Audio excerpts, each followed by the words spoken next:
Namaskar, welcome to Honest Astrologer, and today I'm going to talk about something which has been impacting a lot of young people and something which is very, very close to my heart. And I just thought, how can I bring much required positivity to people who need it, and how can I advise them?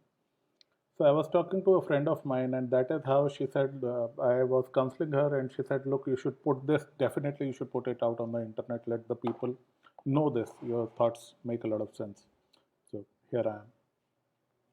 So, off late we have been listening about a lot of job losses and layoff from tech companies.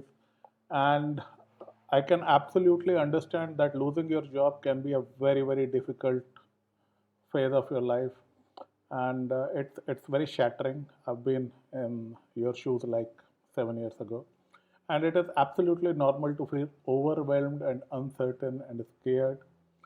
But there's a bright side to it. Okay, let's be practical. It's not fun to lose your job, but uh, first thing, instead of panicking, just remember if you have what it took to get into one company, you have what it takes to get to another company. Okay, companies nowadays they understand you still have that skill set, and if you come out from a good company, there are more than enough companies willing to try you. Take it from an ex-HR person. Second thing, this is not the India of 1980s, and thank God for that.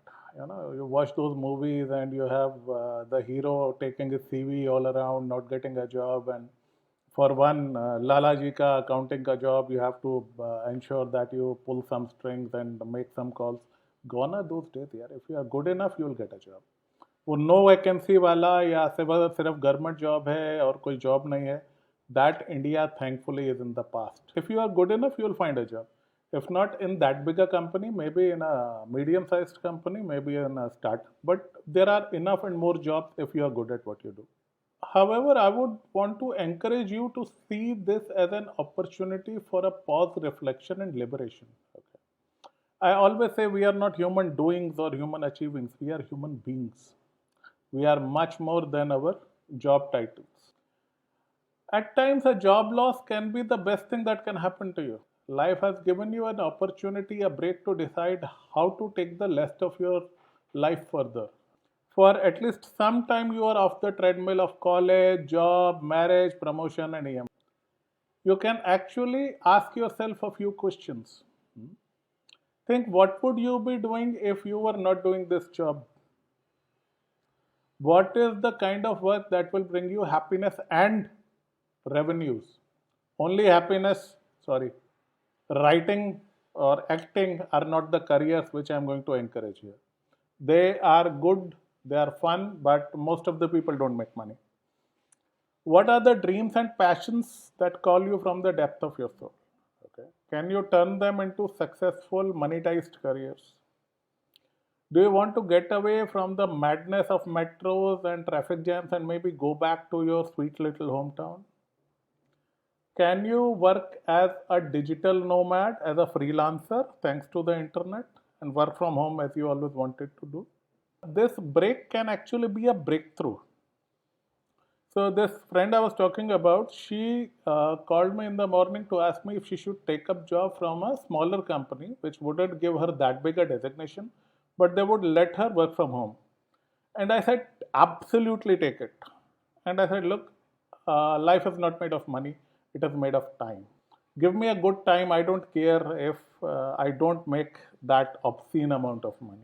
What fun is it to live in log jammed, polluted metros and getting stuck in traffic for hours and being, squeezed into those stupid metros, paying those sky high rents when you can work from your cozy little hometown, live rent free, and spend a lot of time with your family. A letterhead saying that you are assistant vice president of a big company is more of an ego thing. Corporate title is more of an ego thing. If you are getting decent money, which allows you to buy the necessities of your life, go for it. And at times, this career break can actually bring a breakthrough. I remember when in my Ketu Mahadasha, I had to resign from my job. It was becoming too much. And it wasn't an easy choice. I had a family to support. But I was like totally done with it. कि boss अब तो नहीं होगा. And my boss, he was a nice guy. My company was a good company. I had a very long and good career, but in the end, it had to happen. It was my Ketu Mahadasha, so I had to leave the job. So when I resigned, my boss asked me कि तूने resign तो कर दिया, आगे क्या करेगा? And I replied, and I would want every one of you to remember that reply. I said, sir, ऊपर भगवान है, नीचे इंटरनेट है, कुछ ना कुछ तो मेरा हो ही जाएगा. It has been 7 years, and here we are. Tiger zinda hai. And God knows I am happy that I resigned that day. So have some faith. Take this as an opportunity. And remember, a break can bring a breakthrough. Now, coming to the astrology part of it, okay. I want to share a few yogas with everybody. I learned them after a lot of research, but I'm sharing this so that it helps people who are thinking about their careers. So here we go. Here are a few yogas for business. If you have sun in the first or sun in the seventh, I repeat, sun in the first or sun in the seventh, launch your own business. You'll be way happier. If you have moon in the 10th house, launch your business. If your second lord is in the 10th house and you want to launch your business, good idea. If your 10th lord is in the second house, you can definitely launch your business, but yes, the entire chart has to be considered in these cases. And most important, if you are going through a Ketu Mahadasha or a Ketu Antardasha, ye to hona hi tha. Okay? So go with it. It's good that Ketu is here to liberate you. Live liberated, something good will come out of it. Keep the faith. All the best.